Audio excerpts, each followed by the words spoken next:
నేటి పరిశుద్ధ దినారాధనకై ఏర్పాటు చేయబడినటువంటి లేఖన భాగముల నుంచి ఒక వచనము చదువుకొని ప్రార్థన చేసుకొని కొద్ది సమయము దేవుని యొక్క వాక్యాన్ని మనము ధ్యానించుకుందాం. ఇర్మియా గ్రంథము 3వ అధ్యాయము 12వ వచనము, ఆ రీతిగానే 22వ వచనాన్ని నేను చదువుతూ ఉన్నాను. మీరందరూ కూడా శ్రద్ధగా ఆలకించవలసిందిగా ప్రభు పేరిట మనం చేస్తూ ఉన్నాను. ఇర్మియా గ్రంథము 3వ అధ్యాయము 12వ వచనము. నీవు వెళ్ళి ఉత్తర దిక్కున ఈ మాటలు ప్రకటింపము. ద్రోహిణియగు ఇశ్రాయేలు, తిరిగి రమ్ము, ఇదే యెహోవా వాక్కు. మీ మీద నా కోపము పడనీయను, నేను కృపగలవాడును గనుక నేనెల్లప్పుడూ కోపించేవాడును కాను, ఇదే యెహోవా వాక్కు. 22వ వచనము. భ్రష్టులైన బిడ్డలారా, తిరిగి రండి, మీ అవిశ్వాసమును నేను బాగు చేసేదను. నీవే మా దేవుడవైన యెహోవావు, నీ యొద్దకే మేము వచ్చుచున్నాము. చిన్న ప్రార్థన చేసుకుందాం. కృపాసత్య సంపూర్ణమైన మా ప్రియ పరలోకపు తండ్రి, మీ నామానికి స్తుతులు చెల్లిస్తూ ఉన్నాను.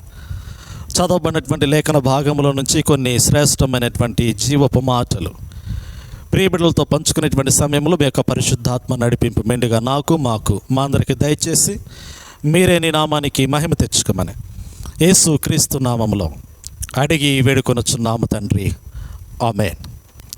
ప్రభునందు ప్రియమైన దేవుని బిడ్డలారా, ప్రియ దేవుని సంగమ, ప్రియ సహోదరి సహోదరులారా, యేసు క్రీస్తు శుభనామంలో అందరికీ ప్రత్యేకంగా హృదయపూర్వకమైనటువంటి వందనాలు తెలియచేస్తూ ఉన్నాను.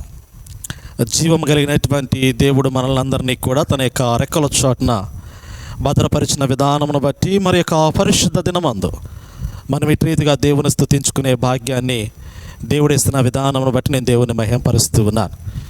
యూట్యూబ్ ద్వారా దేవుని యొక్క వాక్యమును వినుచున్నటువంటి వారందరినీ కూడా దేవుడు చక్కగా దీవించి ఆశీర్వదించునుగాక.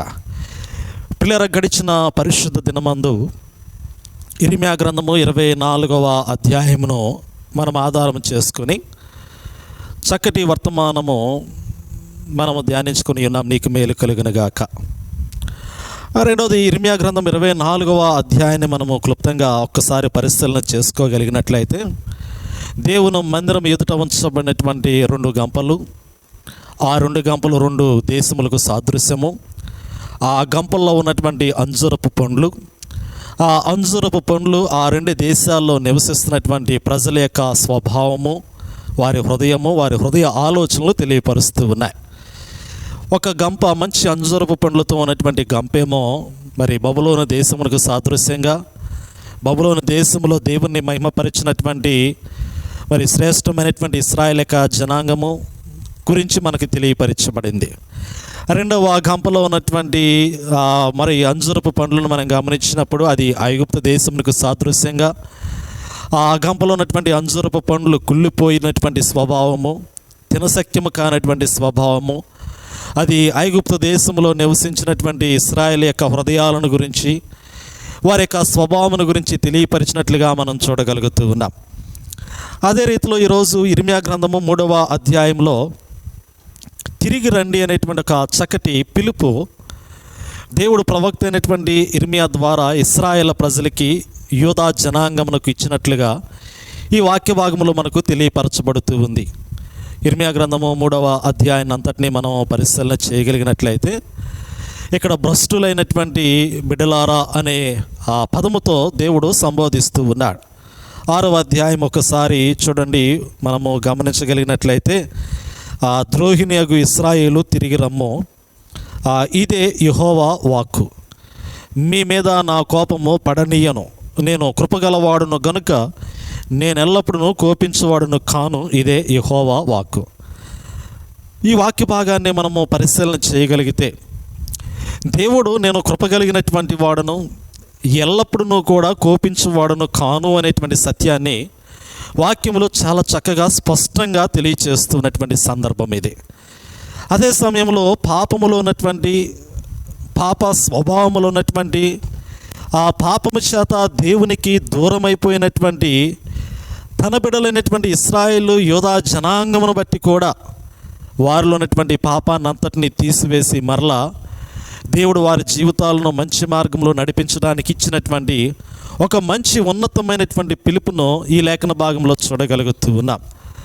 సహజంగా ప్రభువారి ఈ మాటలు జ్ఞాపకం చేసేటువంటి సమయంలో, దేవుడి మాటలు పలికించేటువంటి సమయంలో ఈ ఇర్మీయా గ్రంథము 3వ అధ్యాయము ప్రారంభ వచనాలు మనం గమనించగలిగితే భార్యాభర్తల యొక్క సంబంధాన్ని దేవుడు తెలియపరుస్తూ ఉన్నాడు.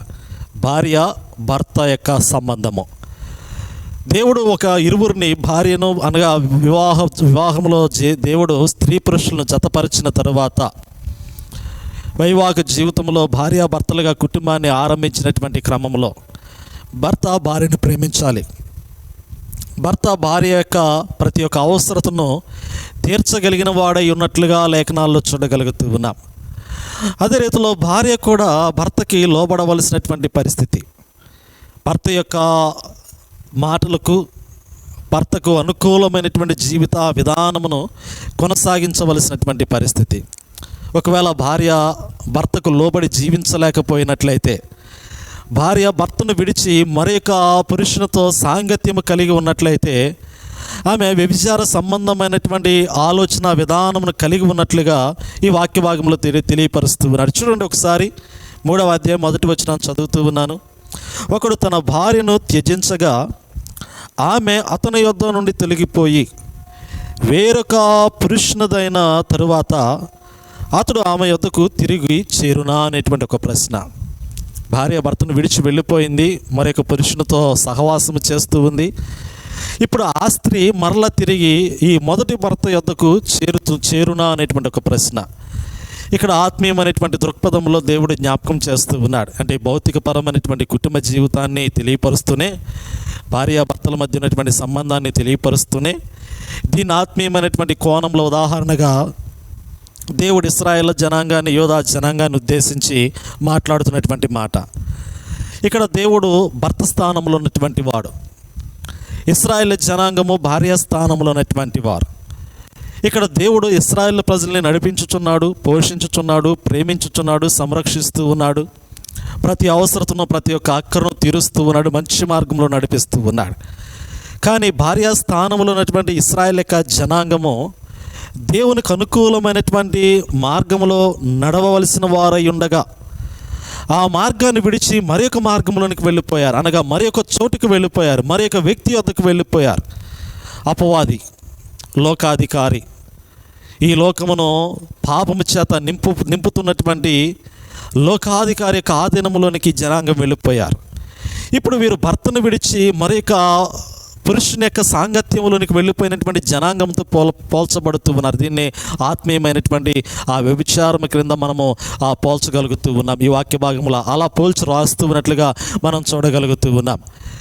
ఈ యొక్క విధానంలోనికి వెళ్ళిపోయినటువంటి ఇశ్రాయేలు యొక్క జనాంగమును గురించి, యోధా జనాంగమును గురించి దేవుడు కొంచెం కఠినంగా వారిని గద్దించుచు, వారిని హెచ్చరించుచు, అదే సమయంలో దేవుడు వారి యొక్క జీవితాలను సరిదిద్దటానికి మరొక శ్రేష్టమైనటువంటి అవకాశాన్ని అనుగ్రహించుచు, నా యొద్ద నుండి వెళ్ళిపోయినటువంటి మిమ్ములను తిరిగి మరలా నేను నా యొద్ద చేర్చుకుంటాను అనేటువంటి ఒక పిలుపును దేవుడు వారికి ఇచ్చినట్లుగా మనం చూడగలుగుతూ ఉన్నాం. అంటే మరణానికి చేరిపోతున్నటువంటి జనాంగమును మరలా తిరిగి జీవములోనికి నడిపించడానికి దేవుడు మరలా వారిని ఆహ్వానిస్తూ ఉన్నాడు. పాపాన్ని విడిచిపెట్టి నా యొద్దకు రండి, పాప స్వభావాన్ని విడిచిపెట్టి నా యొద్దకు రండి.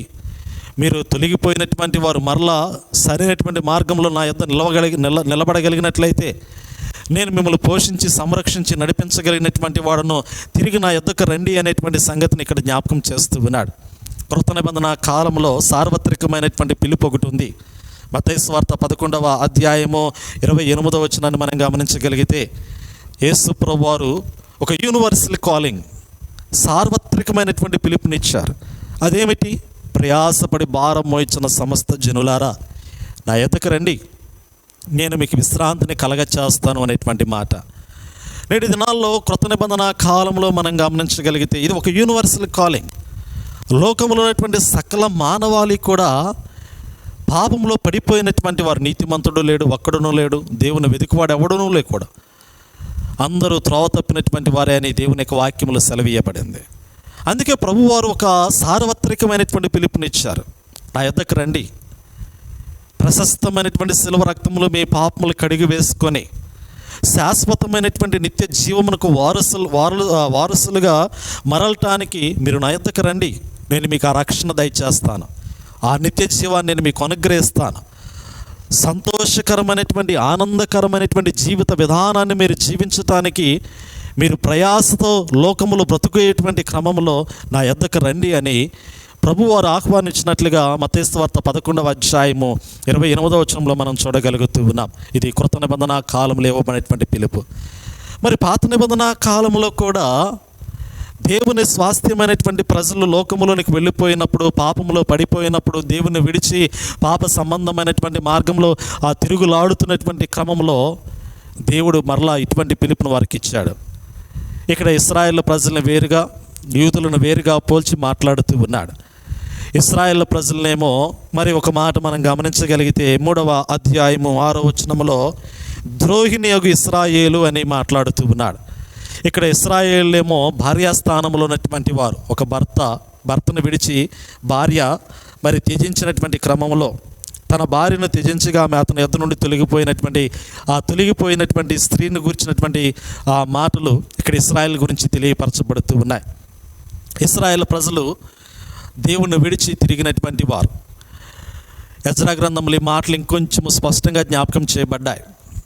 ఎజ్రా గ్రంథాన్ని మనం గమనించగలిగినట్లయితే పిల్లల దేవుని యొక్క వాక్యంలో రాయబడుతున్నటువంటి మాటల్లో ఎజ్రా గ్రంథము 10వ అధ్యాయము మొదటి 2 వచనాల్లో ప్రవక్త అయినటువంటి ఎజ్రా దేవుని యొద్దకు వచ్చి పాపములు ఒప్పుకుంటూ ప్రార్థన చేస్తూ ఉన్నాడు. వారు చేసినటువంటి పాపం ఏమిటో కూడా ఆ ఎజ్రా గ్రంథము 10వ అధ్యాయం మొదటి 2 వచనాల్లోనూ 10వ అధ్యాయం 11వ వచనంలో కూడా చాలా చక్కగా తెలియపరుస్తూ ఉన్నాడు. వారు చేసినటువంటి పాపం ఏమిటి అంటే, ఎజ్రా ప్రవక్త కాదు కానీ ఎజ్రా ప్రవక్త ఎవరి నిమిత్తము పాపం ఒప్పుకుంటూ ఉన్నాడో వారు చేసినటువంటి పాపమే, వారు ఇశ్రాయేలు చేసినటువంటి పాపము. ఈ ఇశ్రాయేలు ప్రజలు చేసినటువంటి పాపం ఏమిటి అంటే, వారు దేవుని బిడ్డలైనటువంటి వారై ఉండగా దేవుని సహవాసము కలిగినటువంటి స్త్రీలను వివాహము చేసుకునక, దేవునితో సహవాసము లేనటువంటి లోకస్తులుగా ఉన్నటువంటి అన్య స్త్రీలను వివాహము చేసుకొని విగ్రహారాధన అతిగా పెరిగిపోవటానికి కారకులైనటువంటి ఇశ్రాయేల్ ప్రజల గురించి హెచ్చరించుచు ఎజ్రా గ్రంథంలో ఈ మాటలు రాయబడుతూ ఉన్నాయి. వీరు అన్య స్త్రీలను వివాహము చేసుకున్నారు. ఈ అన్య స్త్రీల యొక్క స్వభావం ఏమిటంటే, దేవుని ఎరగనటువంటి వారు, దేవుని స్తుతించలేనటువంటి వారు, లోక సంబంధమైనటువంటి విగ్రహారాధన పూరితమైనటువంటి ఆలోచనలతో పాప స్వభావంతో బ్రతుకుతున్నటువంటి వారు. ఇటువంటి స్త్రీలను వీరు ఎప్పుడైతే వివాహం చేసుకున్నారో వీరి మనసులు మారిపోయాయి, వీరి ఆలోచనలు మారిపోయాయి, వీరి ప్రవర్తన మారిపోయింది, వీరి జీవిత క్రమము మారిపోయింది. వీరు కూడా వారితో కలిసి పాపము చేయటము ప్రారంభించినట్లుగా దేవునికి సంపూర్ణంగా విరుద్ధమైనటువంటి జీవిత విధానంలోనికి ఈ ప్రజలు వెళ్ళిపోయినట్లుగా మనం చూడగలుగుతూ ఉన్నాం. అందుకే ఎజ్రా గ్రంథంలో కుటుంబ జీవిత విధానంలో పతనావస్థలోనికి వెళ్ళిపోయినటువంటి ఇశ్రాయేల్ యొక్క జీవితాన్ని, వారి కుటుంబాలను దేవుడు మరలా తిరిగి కట్టడం ఆరంభిస్తూ ఉన్నాడు. అందుకే ఇక్కడ ఇశ్రాయేల్ ప్రజలను కూడా ఆ ఉద్దేశంతోనే మాట్లాడుతూ ఉన్నాడు.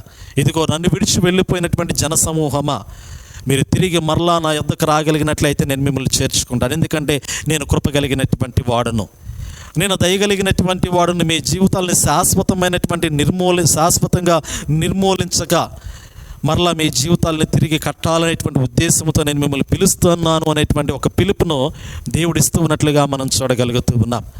అందుకే ఎజ్రా గ్రంథం 10వ అధ్యాయంలో ఈ ప్రవక్త ప్రార్థన చేస్తూ ఉన్నాడు, పాపాలు ఒప్పుకుంటూ ప్రార్థన చేస్తూ ఉన్నాడు. 11వ వచనాన్ని మనం గమనించినప్పుడు వారు పాపములన్నింటినీ కూడా ఒప్పుకొని వారు అన్య స్త్రీలను విడిచిపెట్టి మరలా దేవుని తట్టు తిరిగి దేవుని మార్గంలో నడిచినట్లుగా ఎజ్రా గ్రంథంలో మనం చూడగలుగుతూ ఉన్నాం. ఇది ఇశ్రాయేల్ గురించి తెలియచేయబడినటువంటి మాట. రెండోది, ఈ యొక్క ఇర్మియా గ్రంథంలో మరి ఒక మాటను మనం గమనించగలిగితే, ఇక్కడ ఇశ్రాయేల్ ప్రజలు, యోధులు వీరిరువురు కూడా సహోదరులతో పోల్చబడ్డారు. వీరిరువురు కూడా అక్క చెల్లెల్లాగా సంబోధించి మాట్లాడబడినట్లుగా మనం చూడగలుగుతూ ఉన్నాం. చూడండి, ఒకసారి వాక్య భాగాన్ని చదువుతూ ఉన్నాను, 8వ వచనాన్ని చదువుతూ ఉన్నా.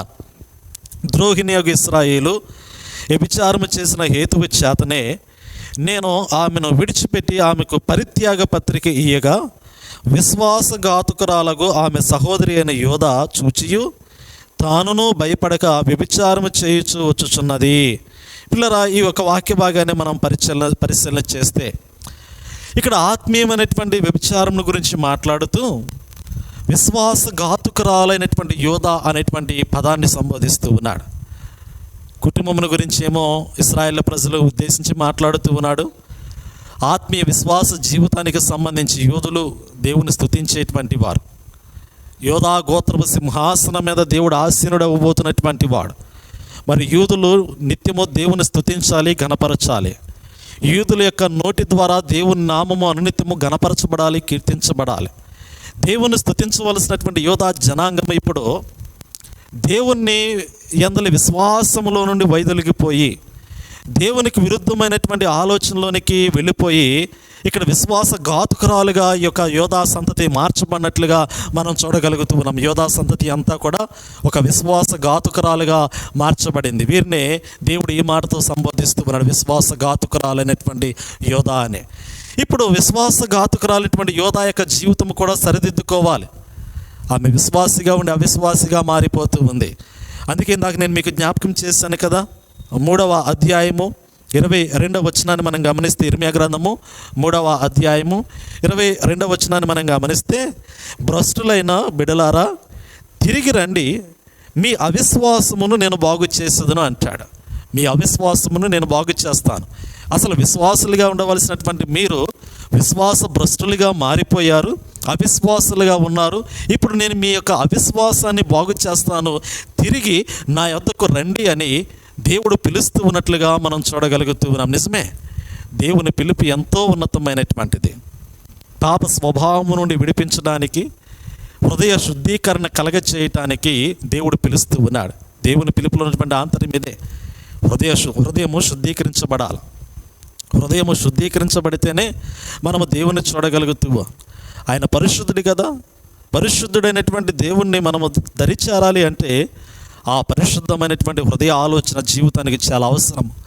పరిశుద్ధ గ్రంథంలో భక్తుడైనటువంటి దావీదు కీర్తన గ్రంథము 32వ సంకీర్తన 1వ వచనాన్ని మనం చూడగలిగితే, తన అతిక్రమములకు పరిహారము నొందినవాడు, తన పాపమునకు ప్రాయోచిత్తము నొందినవాడు ధన్యుడు అనేటువంటి మాట జ్ఞాపకం చేయబడింది. తన అతిక్రమములకు పరిహారము నొందినవాడు, తన పాపమునకు ప్రాయోచిత్తము నొందినవాడు ధన్యుడు అని వ్రాయబడింది. మరి నేటి దినమున నీలో ఉన్నటువంటి అతిక్రమములకు నువ్వు పరిహారమును నొందదగినావా? ఈరోజు నీలో ఉన్నటువంటి పాపమునకు ప్రాయోచిత్తమును నీవు జరిగించి ఉన్నావా? ప్రాయోచిత్తము నొంది ఉన్నావా? పరిశుద్ధ గ్రంథంలో దావీదు భక్తుడు ఈ మాట జ్ఞాపకం చేస్తూ ఉన్నాడు. 5వ వచనాన్ని 32వ అధ్యాయం 5వ వచనాన్ని మనం గమనించగలిగితే, నా దోషమును కప్పుకొనక నీ ఎదుట నా పాపమును ఒప్పుకొంటిని. నా దోషమును కప్పుకొనక నీ ఎదుట నా పాపమును ఒప్పుకొంటిని. నేటి దినాల్లో ఎంతమంది పాపాలు ఒప్పుకోగలుగుతూ ఉన్నారు? నా మట్టుకైతే నేను అంటాను కదా, చాలామంది ఈ లోకంలో చేసినటువంటి పాపములన్నింటినీ కూడా ఒప్పుకునేటువంటి వారు తక్కువ. వారు మాట ద్వారా కానీ, చూపుల ద్వారా కానీ, క్రియల ద్వారా కానీ, ఆలోచనల ద్వారా కానీ చేసినటువంటి పాపాలన్నింటినీ కూడా జ్ఞప్తికి తెచ్చుకొని వాటన్నిటిని దేవుని పాదాల చెంత ఒప్పుకోవాలి, వాటన్నిటిని విడిచిపెట్టాలి.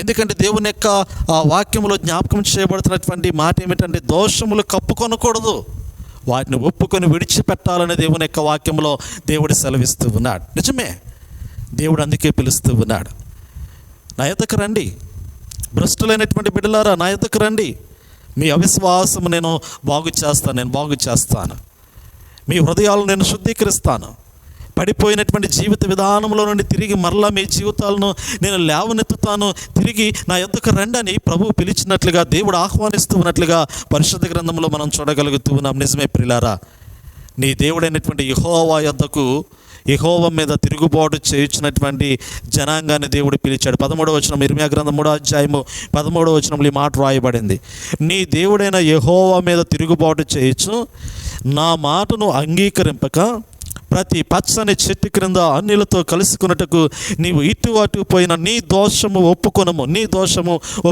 దోషము ఒప్పుకోవాలి. వాటిని కప్పుకొనకూడదు. దేవుడు ఇశ్రాయేలు ప్రజలను, యూదా జనాంగాన్ని ఆహ్వానిస్తూ మీ దోషాలు ఒప్పుకోండి, మీ పాపాలు ఒప్పుకోండి, మీ తిరుగుబాటు మరి క్రియలు ఏమైతే ఉన్నాయో వాటన్నిటిని విడిచిపెట్టండి. మీరు రండి, నాతో సమాధానపడండి. మీ జీవితాన్ని అద్భుతమైనటువంటి రీతిలో నేను కట్టబోతూ ఉన్నాను. మీకు ఒక శ్రేష్టమైనటువంటి ఆశీర్వాదకరమైనటువంటి పరిస్థితులు మీ జీవితంలోనికి నేను తీసుకుని రాబోతూ ఉన్నాను అనేటువంటి సంగతిని ఇక్కడ జ్ఞాపకం చేస్తూ ఉన్నాను. నిజమే ప్రియులారా, నెహెమ్యా గ్రంథంలో 9వ అధ్యాయంలో 31వ వచనంలో ఈ మాటలు జ్ఞాపకం చేయబడుతూ ఉన్నాయి.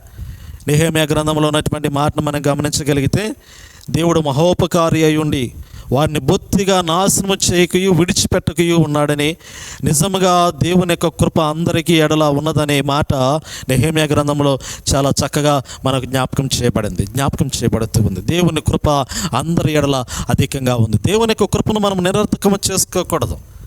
దేవుని యొక్క కృపను మనము ఎన్నడూ కూడా మరి పోగొట్టుకునేటువంటి స్థితిలోనికి మనం వెళ్ళకూడదు.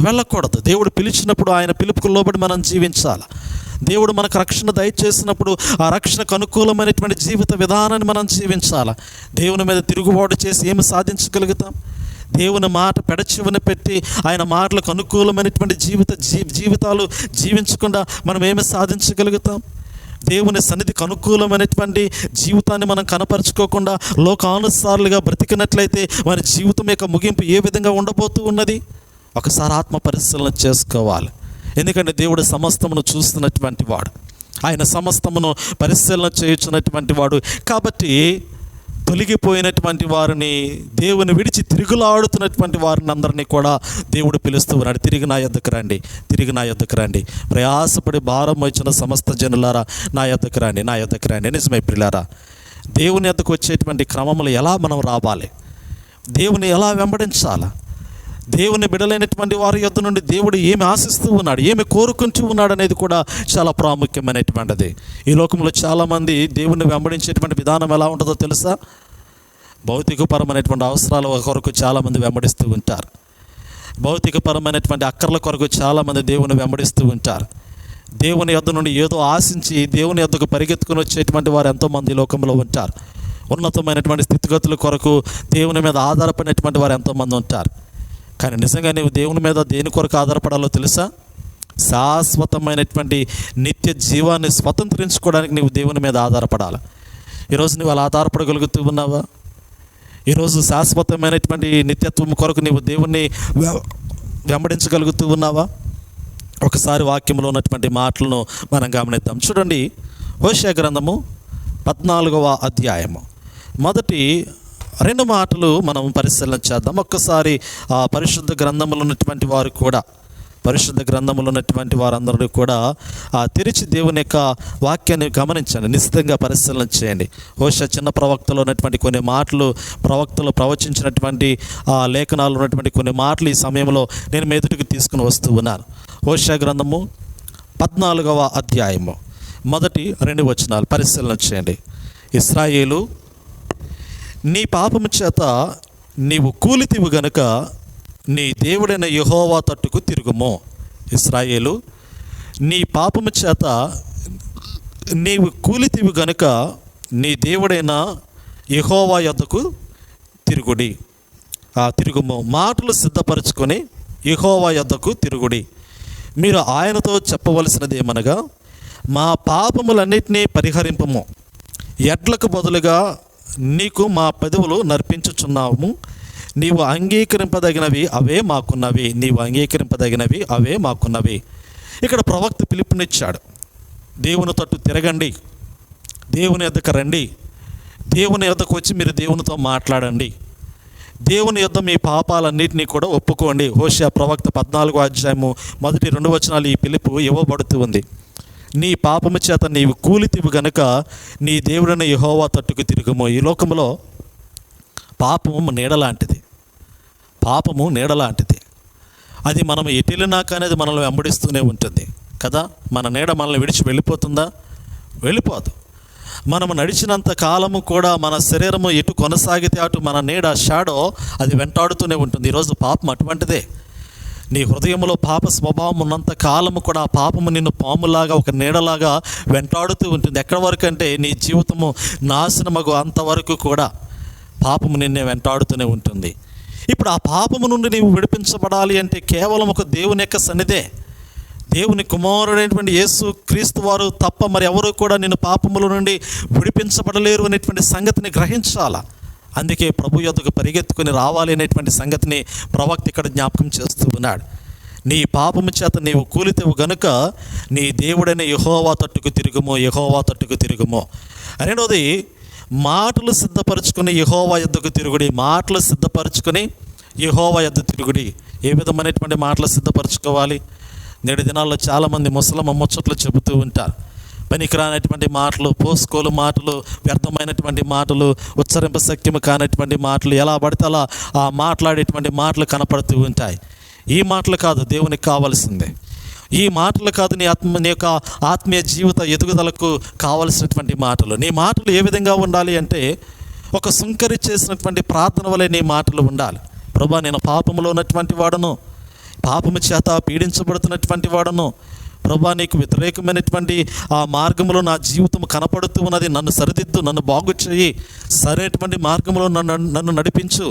అనుదినము అనుక్షణము నిన్ను వెంబడించేటువంటి కుమారుడిగా, నేను వెంబడించేటువంటి కుమార్తెగా నా జీవితం ఉండునట్లు నీ కృపను నాకు దయచేయి.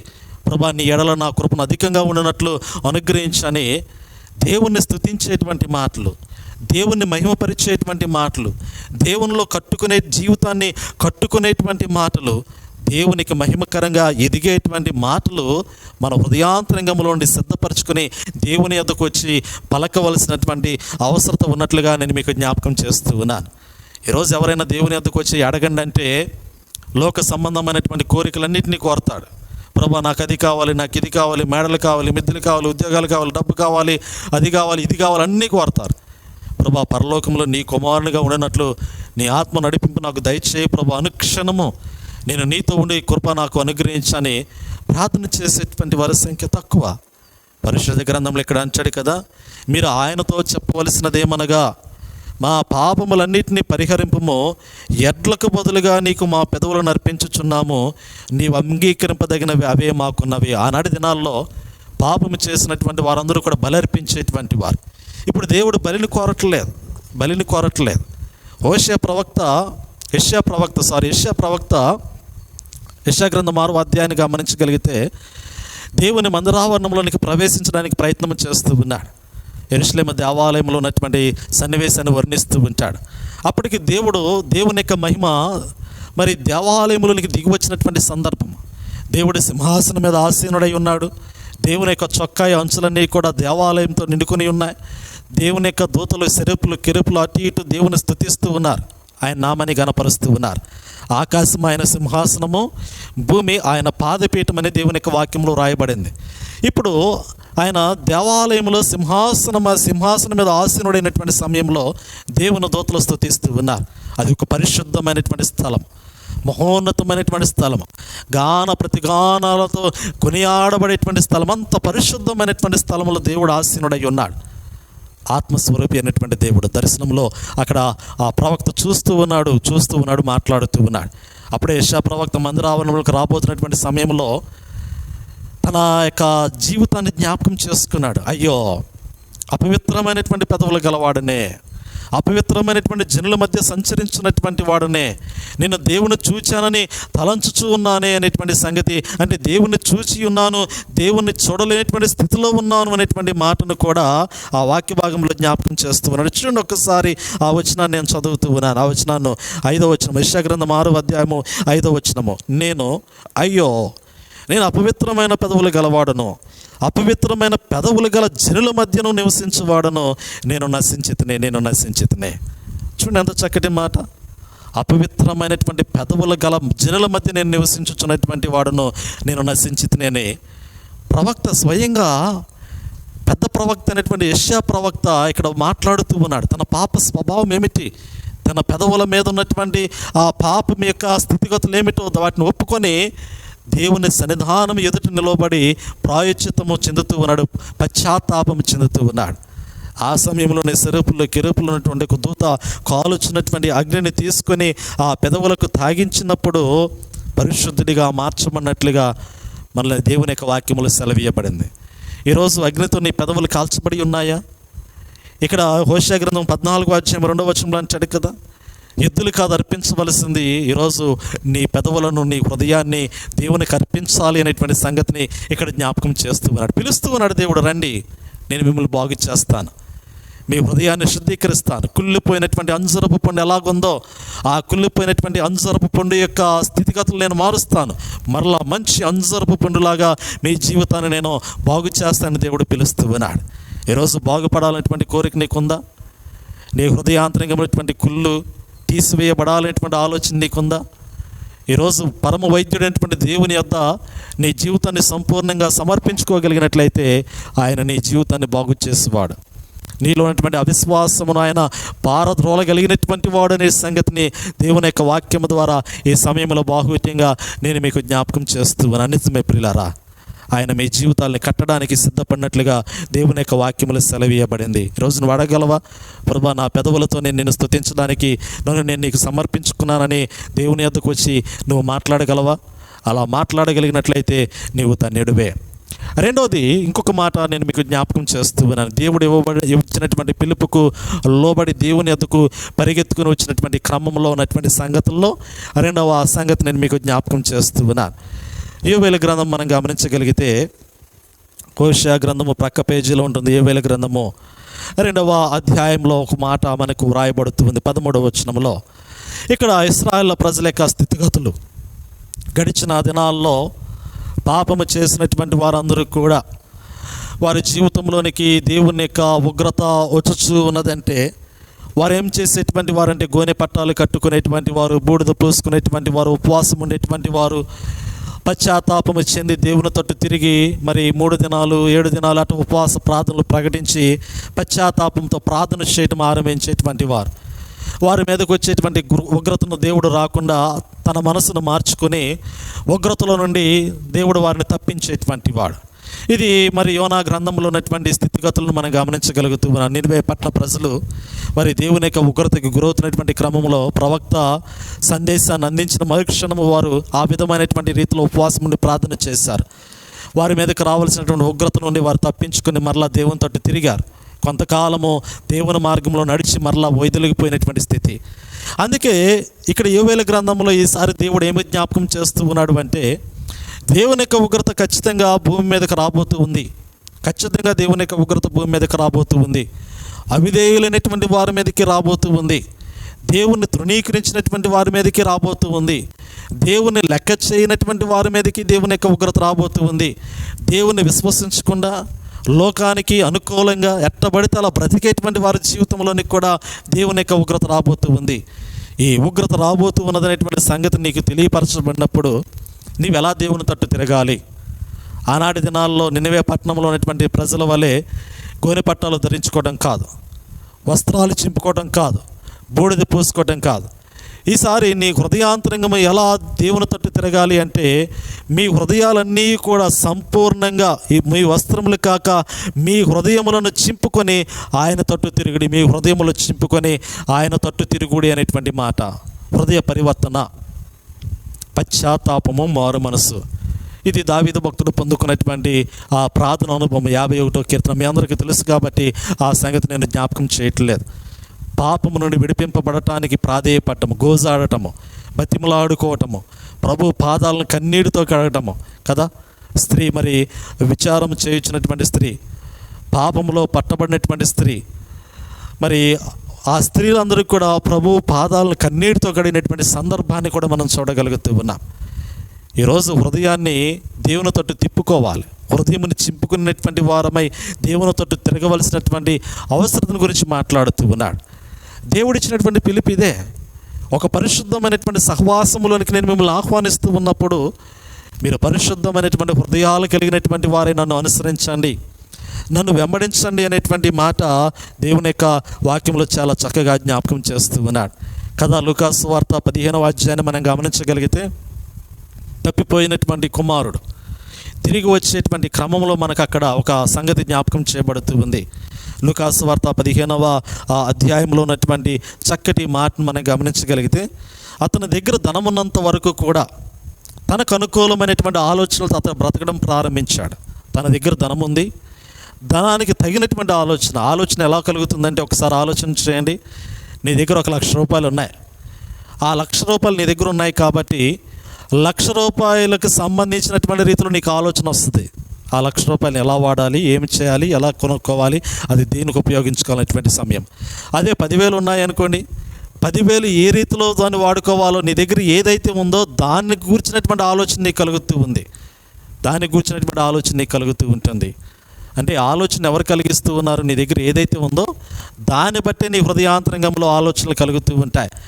నీకున్నటువంటి మేడలు కావచ్చు, మిద్దెలు కావచ్చు, లేదంటే ధనము కావచ్చు, బ్యాంక్ బ్యాలెన్స్ కావచ్చు. అందుకే ధనవంతుడు నా ప్రాణమా తిను, నా ప్రాణమా త్రాగు, నా ప్రాణమా సుఖించు అనే మాటలు ఎందుకు పలికాడు? విస్తారమైనటువంటి పంట మనకు వచ్చిందనేటువంటి మాట, సమృద్ధి అయినటువంటి ధాన్యము మన దగ్గర ఉంది. ఇప్పుడు మన దగ్గర ఉన్నటువంటి ధాన్యాన్ని బట్టి మనం సంతోషిద్దాం. మన దగ్గర ఉన్నటువంటి ఆస్తిపాస్తులను బట్టి మనము ఆ లోకములో గర్విద్దాము, విర్రవీగుదాము అనేటువంటి ఆలోచనలు ఆనాడు ధనవంతుని యొక్క హృదయాంతరంగంలో కలుగుతూ ఉన్నాయి. అందుకే దేవుడు అంటాడు కదా, ఓరి వెర్రివాడా అనేటువంటి మాట. ఈ రాత్రికాల సమయంలో నీ ప్రాణము నేను అడిగినట్లయితే నీ దగ్గర ఉన్నవి అవి ఎవరి వగును అనేటువంటి మాట కూడా అక్కడ జ్ఞాపకం చేయబడుతూ ఉంది. ఈ లోకంలో ఒక వ్యక్తి అతిశయిస్తూ ఉన్నాడు అంటే అతడు దేవుని బట్టి అతిశయించాలి. లోకంలో ఉన్నటువంటి తనకు ఉన్నటువంటి స్థితిగతులను బట్టి అతిశయించేటువంటి వాడుగా ఉండకూడదు. ఇక్కడ తప్పిపోయినటువంటి కుమారుడు ప్రారంభంలో తండ్రి యొద్ద నుండి తనకు రావాల్సినటువంటి ఆస్తిలో అతను అతిశయించాడు. బయటికి వెళ్ళాడు, దాన్ని బట్టి సంతోషంగా అతిశయిస్తూ నేను అది ఆడతాను ఇది ఆడతానని ఎలా పడితే అలా లోకంలో మరి గర్వించి విర్రవీగినటువంటి వాడే సమస్తాన్ని పోగొట్టుకున్నాడు. పోగొట్టుకున్నటువంటి క్రమంలో ప్రియులారా, అతడు తినటానికి కూడా తిండి లేనటువంటి స్థితిలోనికి వచ్చాడు. అన్నీ పోగొట్టుకున్న తర్వాత తినటానికి కూడా తిండి లేనటువంటి పరిస్థితి. చివరికి అతను అనుకుంటూ ఉన్నాడు, పందులు తినేటువంటి పొట్టుతో తన కడుపు నింపుకోవాలని ఆశపడ్డాడు. ఆ పొట్టు కూడా అతనికి దొరకలేదనేటువంటి, ఆ పొట్టు కూడా అతనికి ఎవరు కూడా ఇవ్వలేనటువంటి పరిస్థితి ఆనాటి దినాల్లో అతనికి కలిగినట్లుగా మనం చూడగలుగుతూ ఉన్నాం. చాలా దుర్భరమైనటువంటి స్థితిలోనికి వెళ్ళిపోయాడు. తండ్రిని కాదనుకుంటే చివరికి కలిగేటువంటి స్థితి దుర్భరమైనటువంటి స్థితే. ఈరోజు పరమ తండ్రి అయినటువంటి దేవుణ్ణి విడిచి నువ్వు తిరిగావు అంటే చివరికి కలిగేటువంటి దుస్థితి ఎలా ఉంటుందో తెలుసా? అది భయంకరమైనటువంటి నరకాగ్ని. అగ్ని ఆరదు, పురుగు సావదనేటువంటి మాట వాక్యంలో జ్ఞాపకం చేయబడుతూ ఉంది. దాని నుండి నువ్వు తప్పింపబడాలి అంటే ఇదే శ్రేష్టమైనటువంటి సమయం, ఇదే మిక్కిలి అనుకూలమైనటువంటి సమయం. నువ్వు ప్రభువుని వెంబడించు, ప్రభువుని స్వరక్షకునిగా అంగీకరించు, నీ పాపములన్నింటినీ కూడా ప్రభు ఎదుట ఒప్పుకో. ఇదిగో ప్రభా, నా పెదవులను నీకు సమర్పించుచూ ఉన్నాను, నా హృదయాంతరంగానే నీకు అర్పించుచూ ఉన్నాను. నీ కుమారునిగా, నీ కుమార్తెనిగా, నీ రాజ్యపు వారసునిగా నేను నీ తట్టు తిరిగి నిన్ను వెంబడించాలని ఆశపడుతూ ఉన్నాను అని నీ దోషములన్నింటినీ, నీ పాపములన్నింటినీ కూడా నీవు దేవుని ఎదుట ఒప్పుకొని విడిచిపెట్టి ప్రభువుని వెంబడించమని దేవుడు నేను పిలుస్తూ ఉన్నాడు. ఈరోజు ఆ తప్పిపోయినటువంటి స్థితిలో నువ్వు ఉన్నట్లయితే ఇదే నీకు శ్రేష్టమైనటువంటి పిలుపు. ఆనాడు ఇశ్రాయేలు ప్రజలకి, యూదా జనాంగానికి దేవుడిచ్చినటువంటి పిలుపు ఈరోజు ఈ వాక్యము ద్వారా దేవుడు నీకు అందిస్తూ ఉన్నాడు. రా, ప్రభు పిలుస్తూ ఉన్నాడు. ప్రయాసపడి భారం మోయించిన సమస్త జనులారా నా యొద్దకు రండి. నీవు చితికిపోయావా? కష్టాల్లో ఉన్నావా? శ్రమల్లో ఉన్నావా? ఇరుకుల్లో ఉన్నావా? వ్యాధుల్లో ఉన్నావా? ఇబ్బందుల్లో ఉన్నావా? బాధల్లో ఉన్నావా? నీ సమస్య ఏమైనా కావచ్చు, నీకున్న బలహీనత ఏదైనా కావచ్చు. ప్రభు నిన్ను పిలిచినప్పుడు ఆ పిలుపుకు లోబడి నువ్వు ప్రభు యొద్దకు రాగలిగినట్లయితే ఆయన నిన్ను బాగుగా కట్టువాడు, నీ జీవితాన్ని సరిదిద్దువాడు, నీ జీవితాన్ని ఒక ఉన్నతమైనటువంటి స్థితిలోనికి నడిపించగలిగినటువంటి వాడు ఆయనే. నీవు ఆయన స్వభావానికి, ఆయన ఆ మాటకు లోబడగలవా? పరిశుద్ధ గ్రంథంలో మనుషులందరూ కూడా ఒక వ్యక్తిని చూపించి, జక్కయ్యను చూపించి, అతడు పాపి పాపి పాపి అని ప్రతి వాడు ఏళ్ళెత్తు చూపించాడు. పుట్టి జక్కయ్య ఒక సుంకపు గుత్తదారుడు, అధికమైనటువంటి పనులు వసూలు చేసేటువంటి వ్యక్తిగా పిలువబడినటువంటి వాడు. అతడు లోకములో మనుషులను బాధించినటువంటి వాడే. ప్రభువును చూడకముందు అతని జీవితం అంతా పాపంతో నింపబడింది, పాపపు ఆలోచనలతో నిండిపోయి ఉన్నాయి. కానీ ఒక్కసారి మరి ఎరుకో పట్టణంలోనికి ప్రభు వచ్చినప్పుడు మేడి చెట్టు మీద ఈ పొట్టి జక్కయ్య ఎక్కి చూడాలనేటువంటి ఆశ తన హృదయాంతరంగంలోనికి వచ్చినప్పుడు దేవుడు పిలిచాడు, జక్కయ్య దిగిరా, నేడు నేను నీ ఇంట ఉండవలసినదని ఒకే ఒక్క పిలుపు ప్రభు పిలిచాడు. పిలుపుకు లోబడితే జీవితం ఎలా మారుతుందో తెలుసా? పిలుపుకు లోబడితే హృదయంలో కలిగేటువంటి సంతోషం, ఆనందం ఎలా ఉంటుందో తెలుసా? అది జక్కయ్య ఆ యొక్క అనుభూతులకు వెళ్ళినట్లుగా మనం చూడగలుగుతూ ఉన్నాం. ప్రభు పిలిచినప్పుడు మనుషులందరూ కూడా ఈ పాపి అనేటువంటి వానితో ప్రభు సంభాషించుచున్నాడు, ఇతని యొద్దకు ప్రభు వెళుతూ ఉన్నాడు, ఇతనితో ప్రభు ఉన్నాడు అనేటువంటి ఆ మాటలు మిగిలినటువంటి మనుషుల యొక్క హృదయాంతరంగాల్లో కలుగుతూ ఉన్నటువంటి సమయంలో ఆయన పాపుల్ని ఆయన పాపుల్ని పిలుచుటకు వచ్చినట్లుగా మనం చూడగలుగుతూ ఉన్నాం. ఎందుకంటే ఒక ఆత్మ కూడా నశించుట ఆయనకి ఇష్టం లేదు. నశించుచున్నటువంటి ఆత్మలు వెతక రక్షించడానికి దేవుని కుమారుడైనటువంటి యేసుక్రీస్తు భూలోకానికి దిగి వచ్చి ఉన్నాడు. ఒక ఆత్మ కూడా నశించడం ఆయనకి ఇష్టం లేదు. ఆయన పాపుల కొరకు వచ్చినటువంటి వాడు. ఈ లోకంలో నీ మటుకు నేను పాపిని కాదు నీతిమంతుని అనుకుంటున్నావు. ఒకవేళ ఏ భేదము లేదు. అందరూ పాపము చేసి దేవుడు అనుగ్రహించి మహిమను పొందలేకపోతున్నారని దేవుని యొక్క వాక్యంలో దేవుడు స్పష్టం చేస్తూ ఉన్నాడు. పాపం వల్ల వచ్చే జీతము మరణము అనేటువంటి మాట కూడా దేవుని యొక్క వాక్యంలో బహు స్పష్టంగా జ్ఞాపకం చేయబడుతుంది. ఈరోజు నీ మటుకు నీవే నేను నీతిమంతుడని నువ్వే మోసం చేసుకుంటూ ఉన్నావేమో ఒకసారి పరిశీలన చేసుకో. ఈరోజు నీ మటుకు నీవే మరి గొప్ప స్థితిగతులను బట్టి దేవునికి దూరంగా బ్రతుకుతూ ఉన్నావేమో ఒకసారి జ్ఞాపకం చేసుకో. దేవుడు పిలుస్తూ ఉన్నాడు. ఇది సరైనటువంటి సమయము. చూడండి, ఇక్కడ జక్కయ్య ప్రభు మాటకు లోబడ్డాడు. ప్రభువుని ప్రేమించి సమస్తాన్ని విడిచి ప్రభుని విడిచేటువంటి క్రమంలో పిల్లరా ఇదే ఈసారి మీ వస్త్రములు కాక మీ హృదయములు చింపుకొని ఆయన తట్టు తిరగమంటే సమస్తము కూడా ప్రేమ దేవునిదై ఉండాలి. నీవు దేవుని వాడవై ఉండాలి.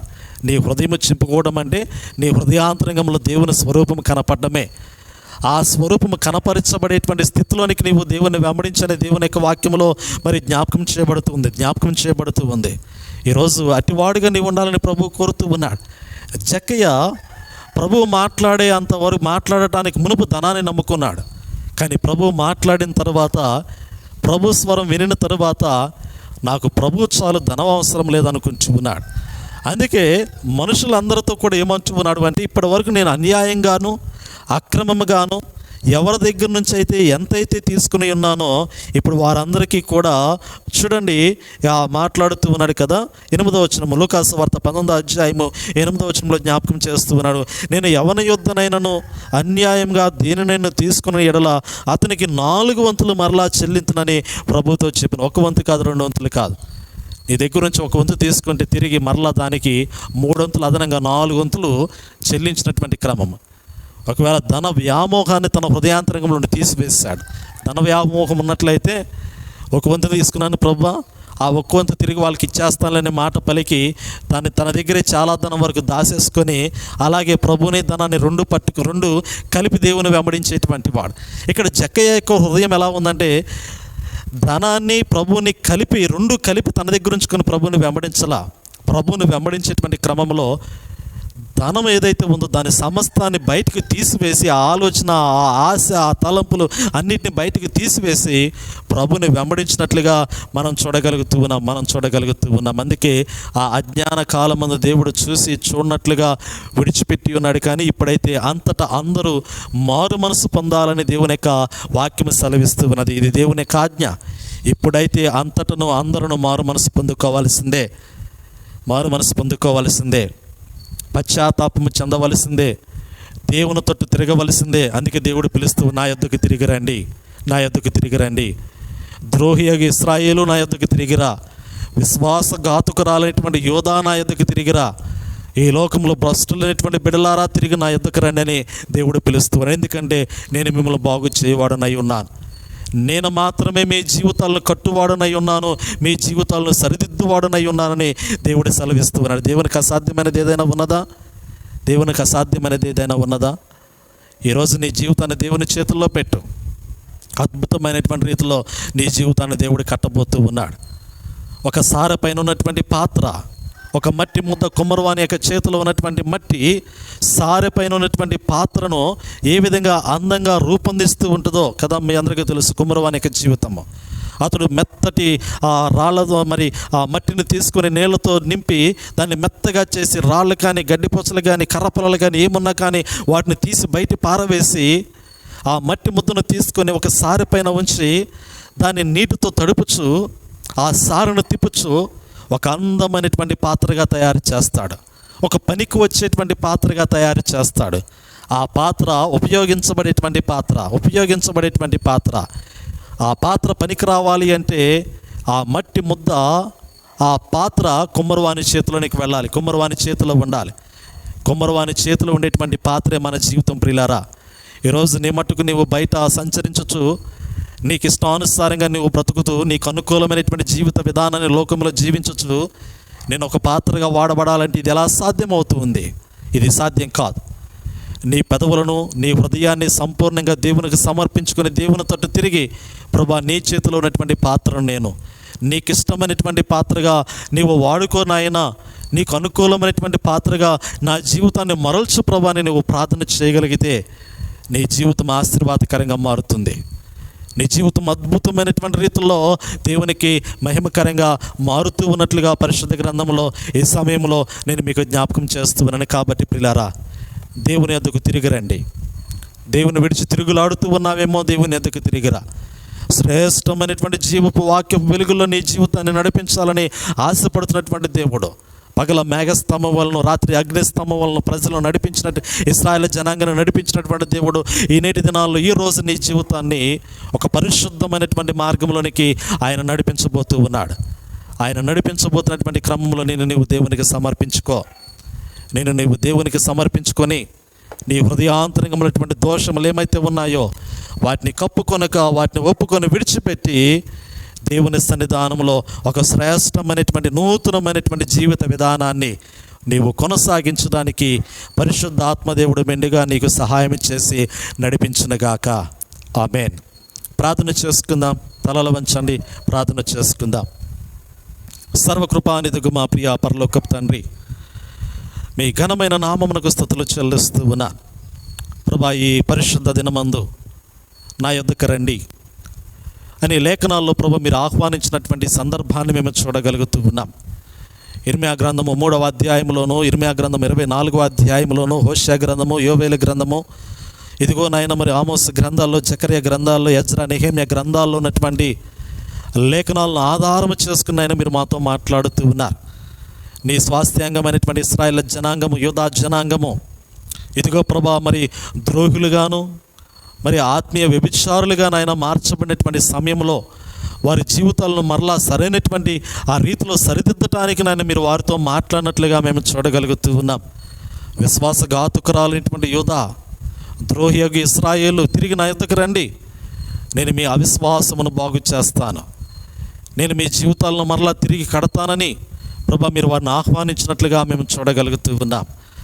ప్రభా, నీ పిలుపుని విన్నటువంటి ప్రజలు వారిలో ఉన్నటువంటి పాపాన్ని విడిచి వారి కుటుంబాలను సరిదిద్దుకుంటూ, వారి ఆత్మీయ జీవితాన్ని సరిదిద్దుకుంటూ, మీ కట్టడలకు, మీ నియమములకు, ఇదిగోనైనా మీరు అనుగ్రహించినటువంటి ధర్మశాస్త్రములకు అనుకూలమైనటువంటి జీవిత విధానమును నాయన జీవించడానికి నీ స్వరమునకు లోబడి నిన్ను వెంబడించినట్లుగా వాక్య భాగంలో చూడగలుగుతూ ఉన్నాం. కృత నిబంధన కాలంలో కూడా ప్రియకుమారుడైనటువంటి యేసుక్రీస్తు ప్రయాసపడి భారం మోయించిన సమస్త జనులారా నా యొద్దకు రండి అని ఆహ్వానించినప్పుడు, ఎదుగో నేను లోకంలో ఉన్నటువంటి అనేక మంది జన సమూహములు వారు పాప స్వభావాన్ని విడిచిన ఆయన ప్రియకుమారుడైనటువంటి యేసుక్రీస్తు యొక్క ప్రశస్తమైనటువంటి రక్తములో, శిలువ రక్తములో కడగబడి నిత్య జీవమునకు వారసులుగా ఉండేటకు ఆ పిలుపుకు లోబడి కుమారుని వెంబడించినట్లుగా మేము చూడగలుగుతూ ఉన్నాం. ఇంకా ప్రభా, నేటి దినాల్లో ఎందరైతే ఆ పిలుపుకు లోబడలేనటువంటి స్థితిలో ఉన్నారో, ఆ స్వరము వినలేనటువంటి స్థితిలో ఉన్నారో, ఇంకా భ్రష్టులైనటువంటి స్థితిలో ఉన్నారో, విశ్వాసఘాతుకులైనటువంటి స్థితిలో ఉన్నారో, ఇంకా ఎందరైతే అవిధేయులుగా, అజ్ఞానములతో, అవివేకముతోనైనా లోకములో బ్రతుకుతున్నటువంటి స్థితిలో ఉన్నారో వారితో కూడా మీరు మాట్లాడండి.